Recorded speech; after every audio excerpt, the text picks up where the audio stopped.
बिस्मिल्लाहिर्रहमानिर्रहीम।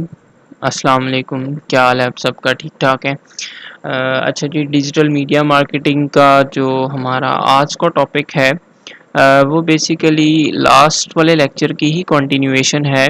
जो last time जो है वो हम डिजिटल डिस्प्ले एडवर्टाइजिंग का जो प्रोसेस पढ़ रहे थे, इसमें आज हमने जो है वो थर्ड स्टेज देखनी है। तो फर्स्ट स्टेज जो है वो इसकी डिफ़ाइन है, इसको हमने देख लिया था कि डिफ़ाइन में क्या क्या चीज़ें आती हैं।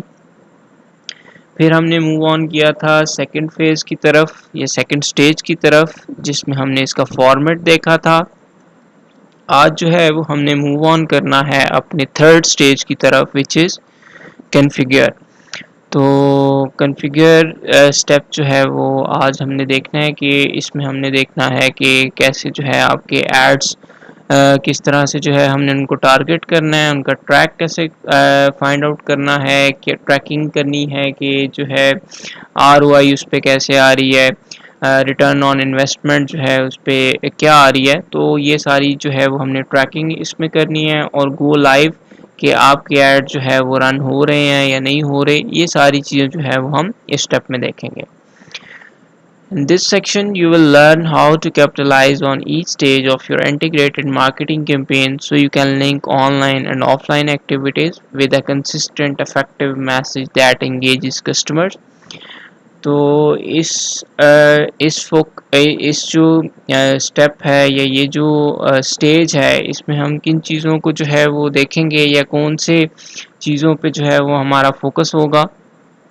फर्स्ट फोकस होगा targeting well written ads to appear on the most appropriate media, कि जो आपने एड्स बनाए हैं उनको हमने किन अप्रोप्रिएट जो सबसे सूटेबल मीडिया है उन पे कैसे जो है वो हमने अपीयर करवाना है, किस तरह से उनको टारगेट करवाना है, ये चीज़ें जो है वो हमने फर्स्ट स्टेप में देखनी है। सेकंड जो है tracking and measurement, tracking and measuring your ads before optimizing them for better results, कि आपने अपने एड्स को जो है उनका ट्रैक रिकॉर्ड देखना है कि किस तरह से उनके रिजल्ट्स आ रहे हैं, उनमें कोई मॉडिफिकेशंस की ज़रूरत तो नहीं है, उनको थोड़ा और चेंजिंग्स लाने की ज़रूरत तो नहीं है। तो ये चीज़ें जो है वो हमने देखनी है। और third one is scheduling your communications effectively so they have maximum impact, कि आपकी जो भी कम्युनिकेशंस है या जो एड्स पे आप जो शो करवाना चाह रहे हैं वो बहुत इफेक्टिव तरीके से होना चाहिए, ताकि आपकी जो है वो मैक्सिमम इनपुट जो है मैक्सिमम आउटपुट आए, मैक्सिमम इम्पैक्ट जो है उनका आपके एड्स का हो। तो ये तीन चीज़ों को जो है वो हमने देखना है। तो फर्स्ट वन इज़ टारगेटिंग। तो टारगेटिंग में जो है वो हमने किन चीज़ों को जो है वो देखना है या किन चीज़ों पे फोकस करना है कि किस तरह से हमने टारगेट कर सकते हैं अपने एड्स को, वो नीचे जो है ये डिफरेंट टारगेटिंग ऑप्शंस हैं और उनकी वर्किंग है कि किस तरह से जो है उनकी वर्किंग को हम देख सकते हैं, या ये जो डिफरेंट टारगेटिंग ऑप्शंस हैं ये किस तरह से काम करते हैं। तो फर्स्ट टारगेटिंग ऑप्शन है जी कंटेक्चुअल ऑटोमेटिक प्लेसमेंट्स। इसमें क्या होता है जी कॉन्टेक्चुअल में, Google evaluates all the keywords in a display ad group and places your ads on websites that match this theme। क्या करता है जी, जो आपका कॉन्टेक्चुअल टारगेटिंग ऑप्शन है इसमें गूगल खुद से ऑटोमेटिक प्लेसमेंट्स होते हैं। ये गूगल खुद से जो है जितने भी आपके एड ग्रुप्स में जो कीवर्ड्स होते हैं उनमें से बेस्ट कीवर्ड्स को एवेल्युएट करता है और जो भी बेस्ट कीवर्ड से रिलेटेड जो भी उसको थीम मिलती है उससे मैच करके जो है उसमें आपके ऐड को जो है वो प्लेस कर देता है। ठीक है जी। तो कंटेक्चुअल में गूगल खुद से सारे कीवर्ड्स को एवेल्युएट करता है और जो भी आपके सबसे बेस्ट कीवर्ड होते हैं उनको जो है जो भी वेबसाइट्स होती हैं जो उस कीवर्ड की थीम से मैच करी होती हैं उनमें आपके ऐड जो है वो जाके प्लेस कर देता है। Second one is managed placements. ये ऑटोमेटिक प्लेसमेंट्स नहीं है, मैनेज्ड प्लेसमेंट्स हैं। तो इसमें क्या होता है जी, इसमें गूगल इवेल्युएट्स नहीं करता, you select the specific sites where you want your ads to run. आप खुद जो है कुछ स्पेसिफिक साइट्स जो हैं उनको सेलेक्ट करते हैं जहाँ पे आपने वो एड्स को रन करना है या जहाँ पे आपने अपने एड्स जो हैं वो डिस्प्ले करवाने हैं। थर्ड टारगेटिंग ऑप्शन है जी हमारे पास topics. Targets your ad to websites that includes content about topics you select, कि आप अपने एड से रिलेटेड को एक जो है टॉपिक सेलेक्ट करते हैं और अपने एड्स को टारगेट करते हैं उन वेबसाइट्स पे जिन पे आपकी वेबसाइट या आपके एड से रिलेटेड जो है वो उस पे टॉपिक्स होते हैं, तो वहाँ पे उन वेबसाइट्स को जो है आपके एड्स टारगेट करते हैं। तो targets your ad to website that includes content about topics you select, के उन वेबसाइट्स पे आपका एड जो है वो टारगेट होता है जिन वेबसाइट्स पे ऐसा कंटेंट हो जो टॉपिक आपने सेलेक्ट किया है उससे रेलेवेंट कंटेंट जिस वेबसाइट पे होता है, हम उस वेबसाइट को जो है वो टारगेट करके वहाँ पे आपके ऐड जो है वो प्लेस होते हैं। Fourth one is interest categories. तो इंटरेस्ट कैटेगरीज में क्या है जी, target your ads to users with specific interest based on websites they visit, के इसमें जो है हम स्पेसिफिक इंटरेस्ट जो यूजर का है वो किस वेबसाइट को विजिट करते हैं सबसे ज़्यादा, क्या उनका इंटरेस्ट है, तो उसके स्पेसिफिक इंटरेस्ट को टारगेट करके वहाँ पे जो है एड्स जो है उनको प्लेसमेंट होती है उनकी। तो इस ऑप्शन को हम क्या कहते हैं, इंटरेस्ट कैटेगरीज, कि आपके एड्स जो हैं वहाँ पे टारगेट होते हैं जहाँ पे जो है यूज़र की वेबसाइट की जो ट्रैफिक है या यूज़र जो है उसने कौन सी वेबसाइट को ज़्यादा विजिट किया है, उसका स्पेसिफिक इंटरेस्ट क्या है, उसकी बेसिस पे जो है आपके एड्स को टारगेट किया जाता है। तो ये टारगेटिंग ऑप्शन भी है इंटरेस्ट कैटेगरीज का। नेक्स्ट है जी remarketing, shows ads to people who previously visited your site। तो इसमें जो है आपके एड्स उन लोगों को शो होते हैं जिन्होंने आपके प्रीवियसली कभी जो है हिस्ट्री में आपकी साइट को जो है वो विजिट किया होता है। तो रीमार्केटिंग का भी ऑप्शन है टारगेटिंग ऑप्शन में। Next one is auto optimization, DCO।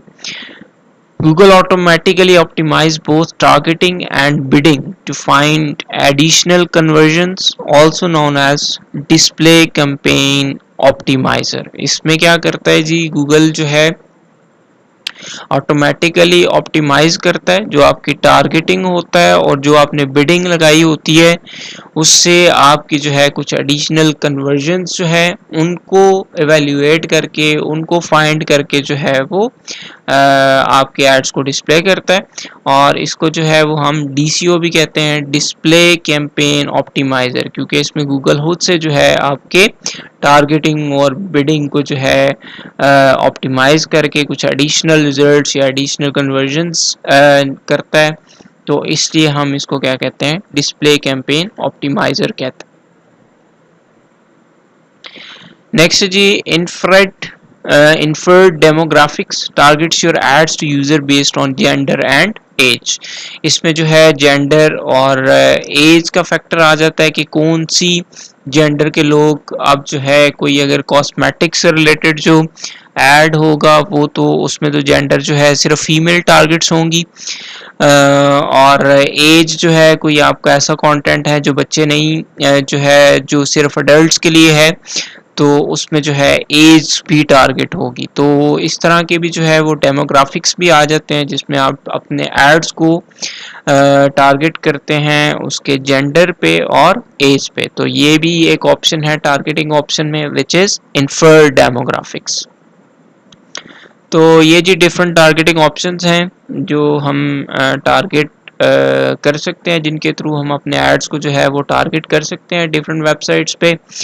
तो इनमें से जो भी बेस्ट सूटेड हो वो आप चूज करके उसको इम्प्लीमेंट कर सकते हैं। नेक्स्ट है जी सेकंड जो स्टेप था इसका ट्रैकिंग का। Your ads are live, the right people are seeing them and you have got the warm and fuzzy feeling। अगर आपका एड्स लाइव हैं और बिल्कुल जिन टारगेटेड पीपल्स के लिए आपने लगाया था वही उनको देख रहे हैं, तो आपको बड़ी अच्छी फीलिंग आती है। तो इस तरह से जो है you still need to track your campaigns and monitor your ROI. तो सिर्फ इतना ही काफ़ी नहीं है कि आपके जो राइट पीपल हैं वही आपके एड्स को देख रहे हैं, नहीं, आपने जो है अपनी कैंपेन्स को ट्रैक करना होता है, उसका रिकॉर्ड रखना होता है, अपनी आरओआई रिटर्न ऑन इन्वेस्टमेंट को मॉनिटर करना होता है, ताकि आपको और ज़्यादा एश्योरिटी हो कि आप राइट वे में जा रहे हैं। तो ट्रैकिंग में जो है कौन से ट्रैक्स को जो है हमने देखना होता है या कौन से मैट्रिसेस को जो है वो हमने देखना होता है। फर्स्ट वन है जी इंटरेक्शन रेट। तो द इंटरेक्शन रेट क्या होता है जी? The number of times that a user interacts with an ad divided by its impressions, कि कितनी दफ़ा जो है यूज़र ने आपके ऐड के साथ इंटरेक्ट किया है, उसको डिवाइड कर दें अगर हम इम्प्रेशन से, तो इंटरेक्शन रेट जो है वो आपका निकल आता है। तो the number of time that a user interacts with an ad divided by its impressions. तो इंटरेक्शन, लेट सपोज यूजर ने जो है वो आपके ऐड के साथ जो है वो 4 दफ़ा इंटरेक्ट किया है और उसके इम्प्रेशन जो हैं वो 8 हैं, तो 4 divided by 8 is equal to, इसका इंटरेक्शन रेट क्या होगा जी? 0.5 होगा। तो इस तरह से जो है वो इंटरेक्शन रेट क्या होता है कि number of time that a user interacts, 4 time अगर यूज़र ने जो है इंटरेक्ट किया आपके ऐड के साथ और उसके इम्प्रेशन जो हैं वो 8 हैं, तो इसको डिवाइड करेंगे तो 0.5 जो है उसका इंटरेक्शन रेट होगा। नेक्स्ट है जी वीडियो कंप्लीशन और conversion rate. The number of time that a user converts and watches a full video, such as a 30-second video that plays to the end, के कितनी दफ़ा जो है यूज़र ने उस आपके अगर वीडियो ऐड है तो उसको 30 सेकंड पूरा देखा है या उसको बीच में स्किप कर दिया है, तो ये जो है वो आपकी कन्वर्जन रेट या वीडियो कंप्लीशन रेट होता है। Since 50% of users would prefer to watch embedded videos instead of clicking a display ad, advertisers should get that camera rolling. तो आपके 50% यूज़र्स ऐसे होते हैं जो खुद से ऐड नहीं देखते हैं। हम देखते हैं कि यूट्यूब पे जो है वो ऑटोमेटिकली ऐड शो होने स्टार्ट हो जाते हैं। कभी हमने खुद से जो है कोई ऐड नहीं देखा होगा, तो फिर जब यूट्यूब पे वो ऐड शो होते हैं तो हम उसको स्किप भी कर देते हैं। तो 50% लोग जो है यूजर्स ऐसे हैं जो एम्बेडेड वीडियो, जिनके पास जो है खुद ब खुद जो है जिस तरह यूट्यूब पे वीडियो प्ले हो जाती है उसको प्रेफर करते हैं, बजाय इसके कि खुद क्लिक करके जो है उस ऐड को प्ले करें। Next the expansion time. The average time that an ad is viewed in an expanded state, कि कितनी दफ़ा जो है या क्या एवरेज टाइम है कि आपका ऐड एक्सपेंडेड स्टेट में देखा गया है। Display ads are becoming more playful and less static. If user choose not to click on the ad, they can expand it to watch video streams and interact with its embedded material such as games and competitions. तो इसमें जो है आपके user ने अगर click नहीं किया तो वीडियो स्ट्रीम या वो जो है जो अगर आपने वीडियो के थ्रू जो लगाए हुए हैं ऐड उनको कितना देखा है उसने, तो ये जो है उसका एक्सपेंशन टाइम होता है। जिस तरह कुछ एम्बेडेड मटेरियल्स होते हैं, गेम्स और कंपटीशंस वगैरह, तो यूज़र इससे ज़्यादा जो है वो थोड़ा इंटरेक्ट होते हैं और उसको एक्सपैंड करके जो है वो देखते हैं।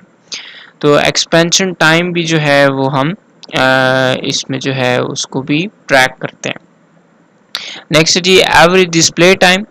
The average time that a rich media ads is display to a user, कितना टाइम जो है रिच मीडिया जो है यूज़र के पास डिस्प्ले हुआ है। It should be quite short, so if an ad has video, ideally it will be displayed for fewer than 30 seconds. तो आपके पास अगर जो है वीडियो ऐड है तो वो लेस देन 30 सेकेंड्स ही शो होता है। कुछ यूट्यूब पे आपके पास ऑप्शन होता है कि आप उसको स्किप भी कर सकते हैं। तो ये कुछ जो है हमारे पास मैट्रिसेस हैं जो आपके ट्रैकिंग में यूज़ होते हैं। First one is interaction rate, video completion और conversion rate, expansion time and average display time. तो इन मैट्रिसेस को हम ट्रैकिंग के लिए जो है वो यूज़ कर सकते हैं।